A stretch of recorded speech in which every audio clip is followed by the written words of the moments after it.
They call it the Martin House, and it's easily the most haunted place in town. During the day, it's a beautiful 2-story estate in the Millville area. It sits behind a high gate overlooking the bay on 10 acres, which comes at a high price given land costs inside Panama City. The current owner keeps up the grounds and maintains the home, but they say he will not live in the house or be there after dark. He rents it out for parties and events, lets people picnic on the grounds, and opens it during the day for tours and historical outings, but an hour before sunset, the gates are locked and the place is cleared of people. It's a beautiful place, but they say that the devil walks there after dark. The local legend says that Mr. Martin suspected that his wife was having an illicit affair with a servant.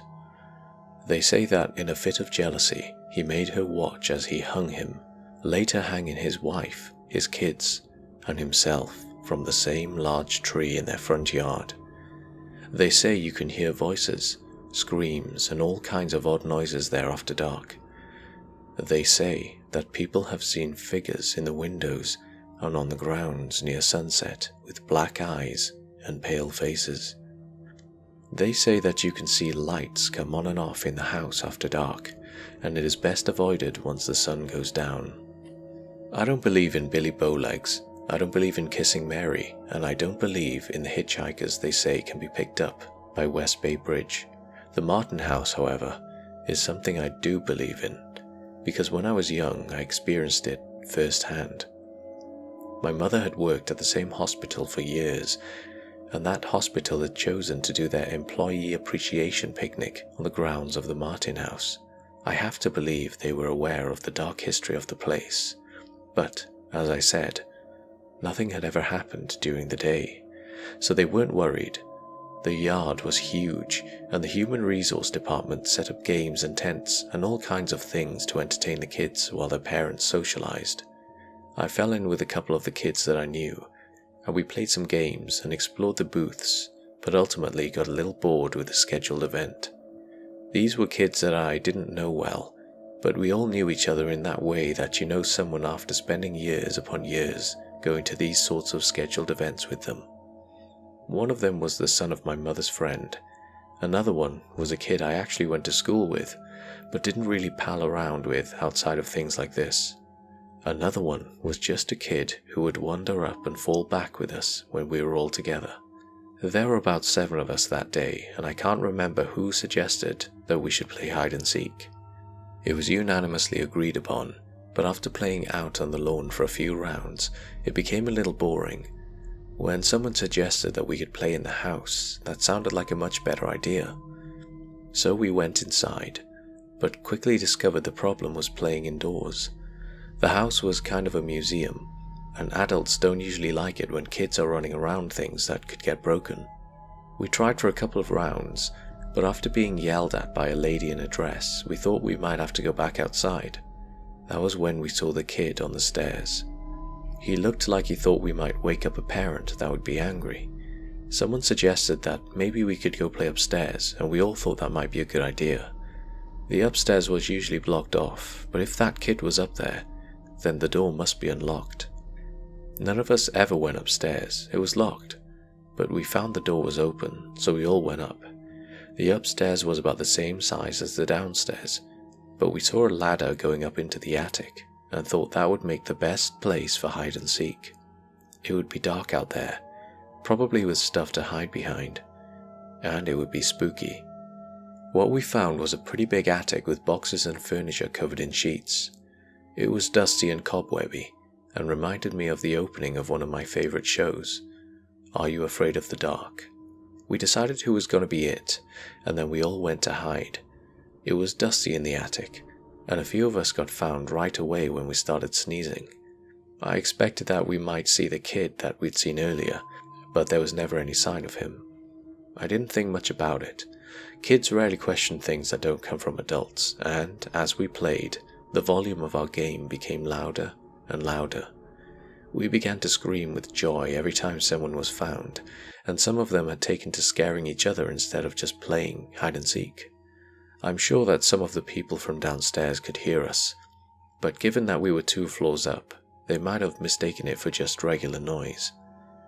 I was hiding behind a vanity near the back of the attic, peeking out from around the edge of the sheet, when I heard a little voice in my ear that scared the crap out of me. It scared me because up until then, I had been the only person hiding behind the vanity. "You guys shouldn't be here. You're gonna wake up Daddy, and he'll be mad." I turned, and there he was. He was crouched down behind the vanity, looking at me with these big, sad, scared eyes. And now that I was closer, I could see that he was dressed in suspenders and a grubby-looking white undershirt. His feet was bare, and his hair looked like someone had cut it with a bowl.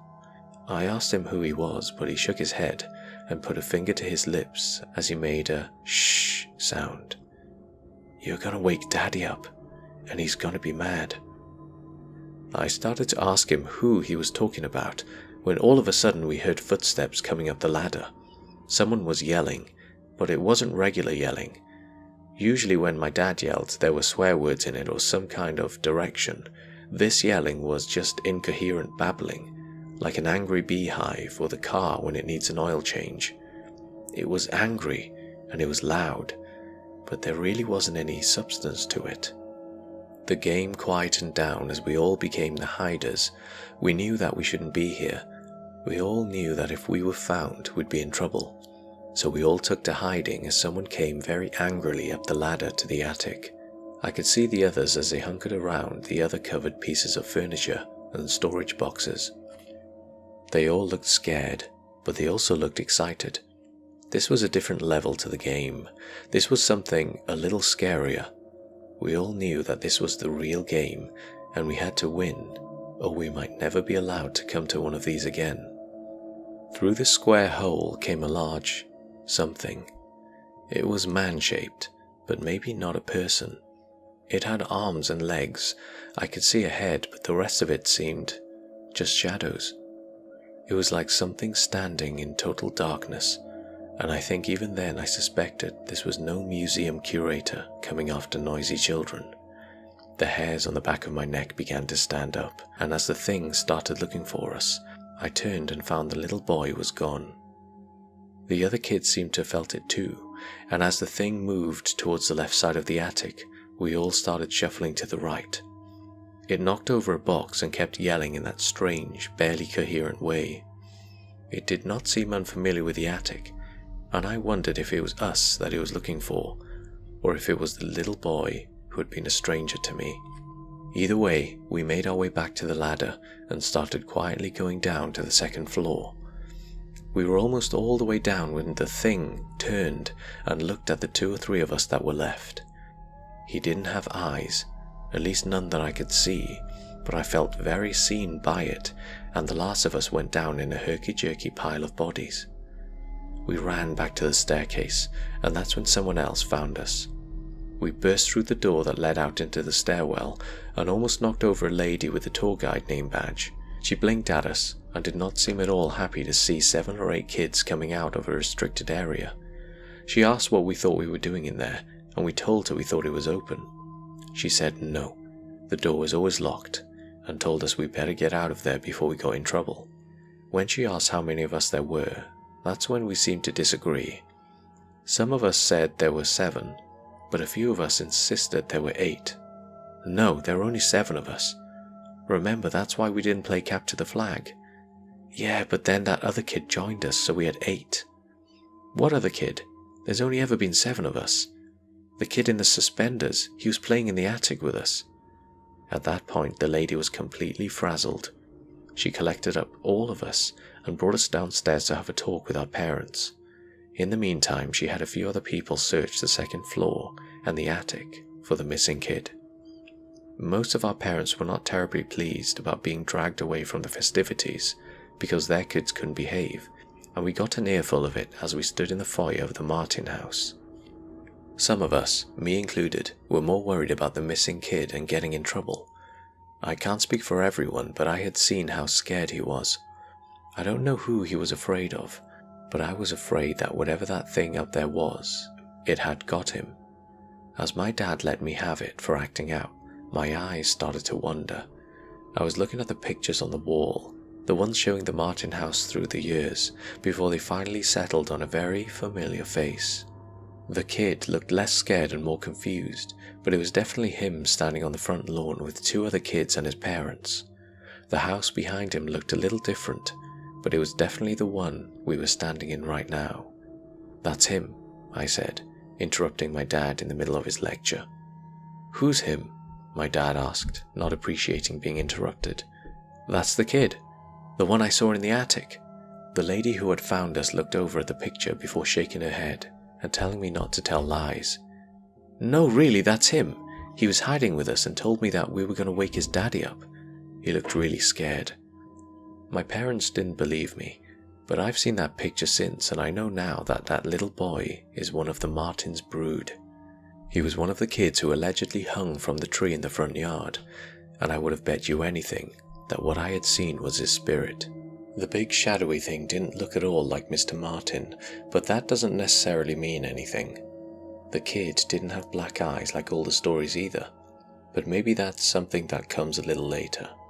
I've encountered a lot of strange things in my life, but that was one of my earliest scrapes with the paranormal. As of writing this, the Martin house still sits in the same spot. They have completely closed off the inside these days, and after that year, the hospital started doing their employee appreciation somewhere else. I don't know if it was the house itself or because they got a better deal somewhere else, but I never went back to the Martin house again. Hey guys, thanks for listening. If you want to hear more scary stories, please subscribe and I'll keep them coming. Until next time.